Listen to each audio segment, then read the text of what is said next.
Hey guys, what's up? It's Ansley and welcome back for another video. Before we begin, I was doing some design ideas, right, in my house. Okay, this wall here, you ready? Coffin. Hear me out, right? My coffin is downstairs. It doesn't mean I can't build others, you know? You gotta have some coffins on hand. You never know when you're gonna need them.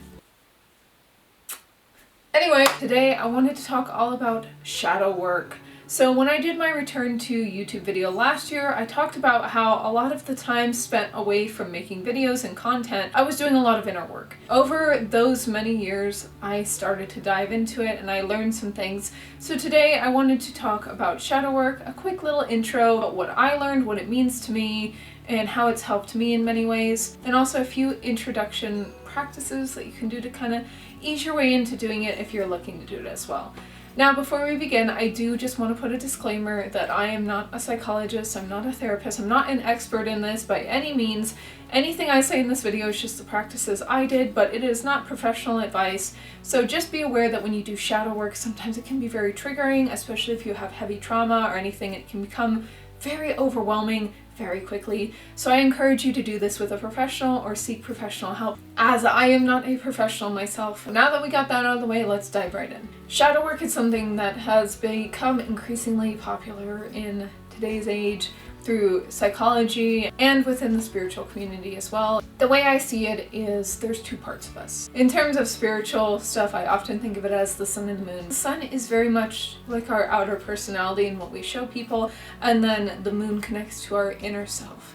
It's the part that we repress, the part that we don't show out of fear of judgment, and within that shadow can hold a lot of shame, fear, guilt, trauma, all kinds of different energies that we've learned to repress throughout our life ever since we were a child, and it can become part of the belief we have about ourselves and our self-worth, and it can create many problems within us and cause us to act certain ways or trigger certain things. And this can obviously be energies that can be very traumatic, which is why it is good to work with a professional, but it can also be things that have created big traumas within us. Even if they seem small to the world, they are not small, and they can really shape our reality and keep us stuck in fear, keep us lost in anger and sadness and so many things.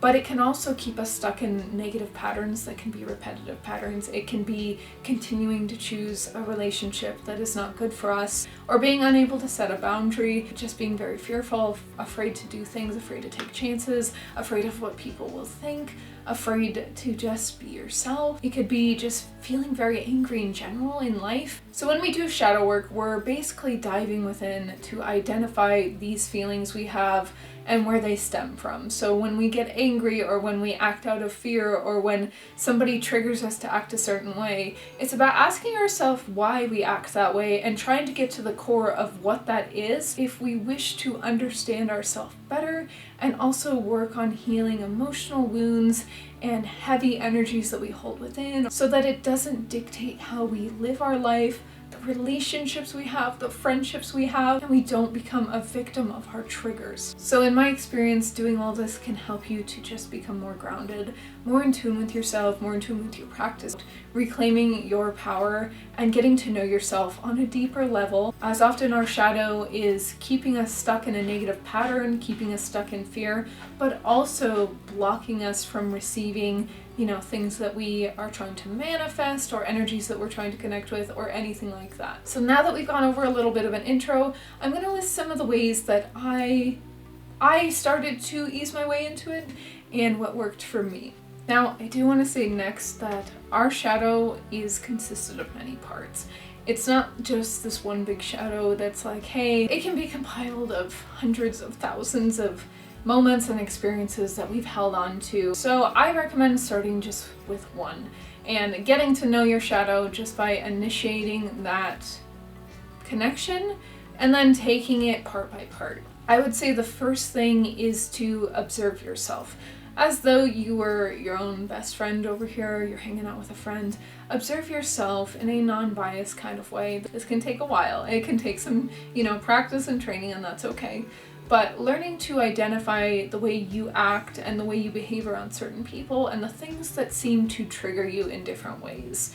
So the next time that you get angry or sad, try to pinpoint that moment and write it down later of what happened and why you felt that way in that moment. It's okay and normal to feel our emotions, but I'm saying the times when you feel like, I don't know why I reacted so big to this.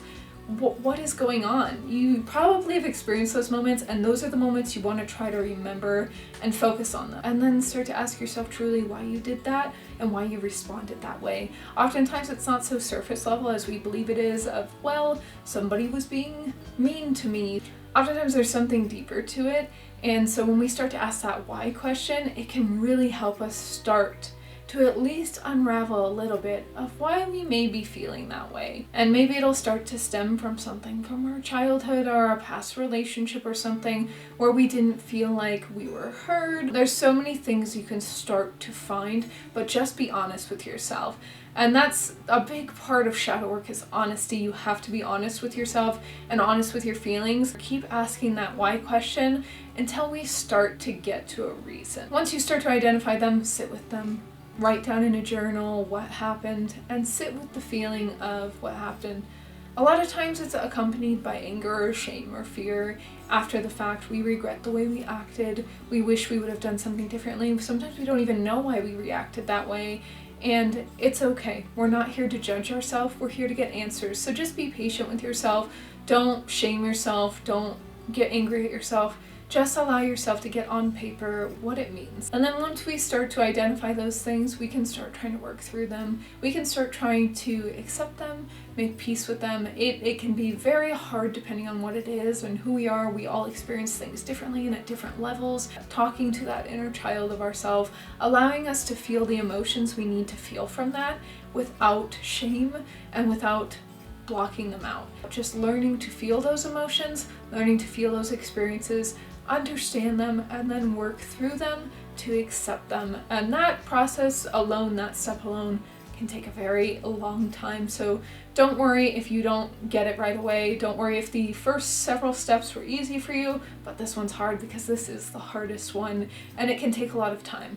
So I would encourage you, as you work through things, to just be patient with yourself, be gentle, because it's hard. The other thing that goes along with this is self-love and patience. I've said it throughout this, but this is such a core part of doing shadow work because it likely will stir up unsettling emotions, heavy things, moments where we do have to confront those times where we had shame, those moments where we were fearful, those moments that were just heavy and we don't want to look at. So I encourage you to take a break and do not push yourself. If things are getting too much, please take a break. Step away, get help if you need it, talk to somebody if you need it, but don't ever keep pushing yourself because it's not something you're going to figure out overnight, and that's okay. And most importantly, listening to your body, your mind, and your intuition, because you will know what is too much for you and what is not. And so with that said, I'm going to leave you with a few different prompts that you could use for starting to slowly ease into shadow work. These in themselves could always trigger somebody, so just be very careful.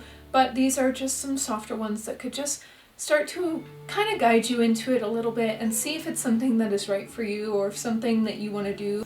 And so these are some of the prompts that I've used.